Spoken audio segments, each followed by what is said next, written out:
Gary, a comprehensive 5-0 win against Glenavon in the Irish Cup when we go into the quarterfinals. Yeah, listen, cup football, you're just delighted to get into the next round.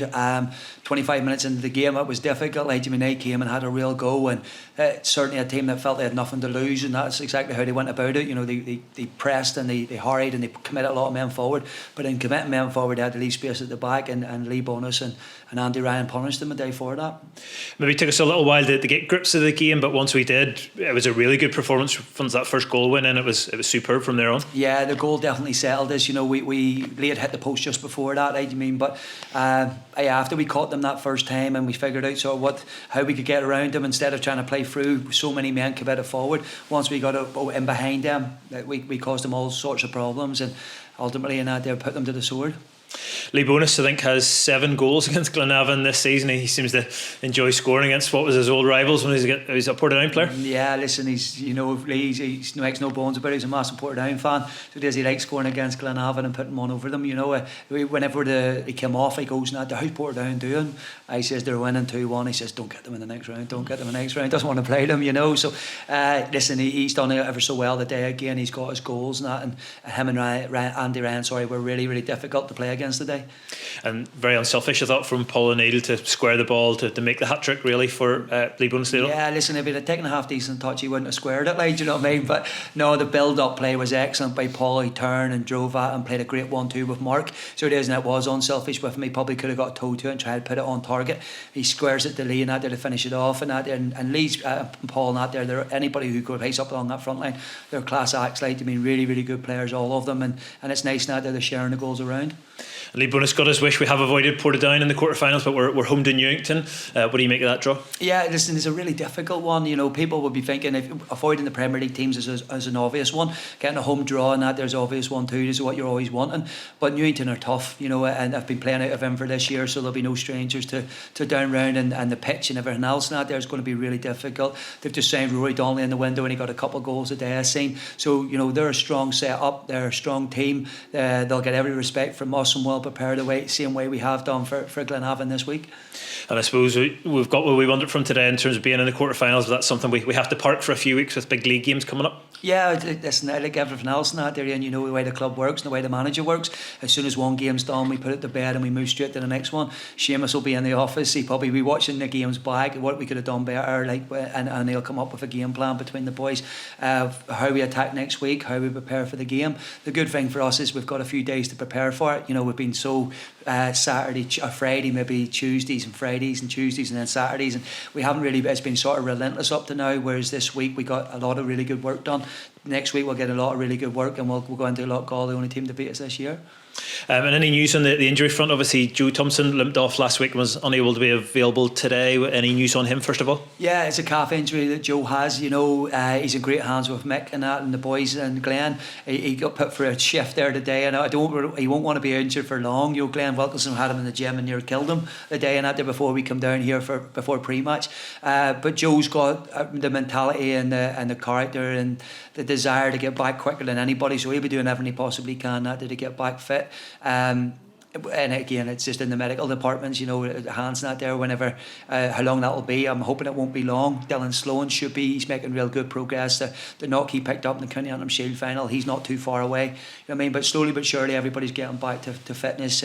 Leroy Miller had a bit of a tight groin out there, so we didn't have to risk him a day, which was a nice luxury to have.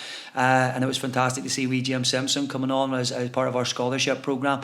You know, James has been one of a number of kids now that have been knocking on the door and training with us more recently in the first team, and they're a really exciting group of kids now that they're coming through within the club. Another game down and lots of exciting ones still to come. Yeah, it is now, like I said, we just got to keep on playing on. You know what I mean? It's momentum's massive at this stage of the season. You want the next game to come quick and fast now, like and you just want to kind of keep getting 3 points or getting into the next rounds and just move on to the next one. You know what I mean? We've got 11 cup finals, you know, and potentially 3 more games now, so it's down to 3 games potentially for an Irish Cup as well. So that's our aim and that's our target. Brilliant. Thank you. Thank you. And a good victory in the Irish Cup today and into the quarterfinals. Yeah, I think it was. You know, getting to these cup games, the main objective is to get into the next round. So, you know, we'll probably touch on it, but we weren't at our best in the first half. You know, we managed to get there in the end. Yeah, it was a bit of a strange game in some ways. Glenavon started really well, first half an hour at least, and put us under pressure. But once that first goal came, it seemed to just completely flip the match on its head. Yeah, we weren't at our best in the first half, but I think you need to give Glenavon credit for that. They came, they pressed us high up the pitch and tried to stop us playing. I think they managed to do that. But as I said, I think when we got that first goal, it kind of changed the game, and second half we were much better. Gary mentioned that it maybe took a little while to kind of work things out. Is that something that happened kind of on the pitch as much as anything else in terms of trying to get in behind Glenavon and realising that they were committing men forward and there might be space to play in behind them? Yeah, I think it's decision making on the pitch. I think we'll try to play into the middle of the pitch when they had all their bodies instead of trying to play around them or over them and getting behind them. So yeah, I think we finally got there in the end and figured it out. Once the penalty was given, you were first to the ball. Is that you the designated penalty taker, even though Lee Bonus was on a hat-trick at that point? Yeah, well, it's one of the things. Strikers want to score goals, and I'm glad that Lee did get his hat-trick today finally. But I scored my last few, and I'm confident we put the ball down and put it away. And I suppose there's healthy competition between the strikers. As you say, strikers want to be on the score sheet, and that certainly seems to be happening in recent weeks and months.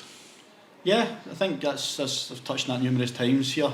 One of our biggest strengths is our squad depth. We've got people sitting there itching at the bit to get in, and so it's up to the ones that do get the jerseys on a Friday night or a Saturday to make sure that they do keep them, because there's somebody waiting in line. And today continues the fantastic run of form that we've seen. Does it feel as a player that momentum is kind of building and snowballing, and maybe even when we aren't at our best, like the opening half an hour, we can kind of have enough confidence and momentum to come through patches like that? Yeah, I think so. Confidence is high in the group, but sometimes you're going to get spells in games like we did today, and it's up to the strength and character of the group to pull through that. Not our best, but we're going to have time at 2-0 up, so that's also a positive sign. So now we'll move on to the next round. And we're into the quarter-finals now. Is what happened maybe in the semi-finals last year still a motivation to try to go one better and kind of put that right if we can? Like I said this as well, that every competition or every game we play, we want to win. It's not being that cocky or arrogant. That's just the mindset we've got in that group. So we've got the quarter-finals to look forward to, but we've got back to league action next Friday night that we'll turn our focus to now. Yeah, I was going to say, so many big games coming up, whether it is League or Cup now, and it's the old cliche, but everyone really is a cup final with what we're chasing and what we're trying to achieve between now and May. It is. We've still got our objectives, and it's up to us. We can only take care of our business, not worry about what's happening around about us, just focus on picking up as many points as we can between now and the end of the season. Just find we're playing like golf for the third time. We're coming into that period where we are playing teams, for the third or maybe fourth time. Is it a matter of just trying to look after our own business rather than work out other teams or what they've done before or not done before against us? Yeah, I think I just said that there, that it's up to us. We're going to it, we know how they play, we know how they set up, but it's going to be a tough game, and we need to be at our best to get the 3 points that we want. Great, thank you. Cheers, thank you. James, congratulations on making your senior debut against Glenavon in the Irish Cup today. How did that feel? It was a good feeling, to get on and just try to keep it simple, because playing my way into the game. And when did you know you were going to be involved in the squad, first of all? Last night, Andy Mitchell said to me that there was a possibility that I'd be involved, and then I got a message this morning that I was in the squad, and I was buzzing. I suppose being in squad's one thing, and having that experience, but actually getting on the pitch is something else, and a really great experience for you. Yeah, whenever Gary and Tiernan says I was going on, I was nervous at first, but played my way into the game and glad I got on in the end.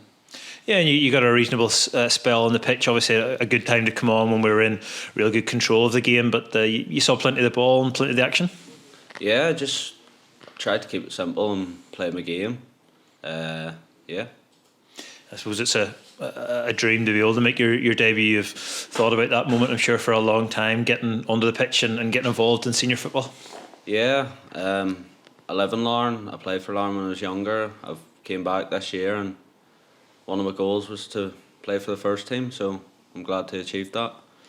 And playing for your hometown team, I'm sure that gives that sort of extra wee bit of satisfaction. Yeah, it does. Growing up, and I come and watch the matches and stuff, and to play myself is very good. And I'm sure whenever you were thinking about coming back to the club and speaking to the people involved, they talked about a pathway being there, you know, from the scholarship, from the academy through the first team, and you're another example of that, and lots of other people as well. There's been loads that play for the first team, like my brother's played, plenty of other people, older ones as well. Dylan Sloan's in the first team now, so it just shows the pathway's there. And you're a first year scholar. How are you enjoying your time at the club so far? Oh, it's great. Like coming in, doing your education, training, doing the gym. It's great. And it gives you the best of both worlds, I suppose, doesn't it? It allows you to continue your education and gives you the taste of, as you say, what it means to be a full-time footballer, being around the first team environment, getting opportunities like this is a big thing. Yeah. I'd say if you're wanting to be a footballer, it's the best thing out there. And doing your education on the side as well to give you a backup. And you're involved with the likes of Andy Mitchell and Keith O'Hara as well, and those are really great people to help develop your game and keep you grounded too. Yeah, they're two of the best coaches I've ever had, and they've played at the highest level, so they know what it takes, and they drill that into us. And I suppose now you've got the taste for first team football, you're encouraged to keep working hard and try to get some more of that if you can. Yeah, I'll use this as motivation to keep going and try and make it hopefully a regular thing over the next few years at the club. Well, James, congratulations, and hopefully it's not the last of you we'll see in a first team shirt. Well done. Thank you.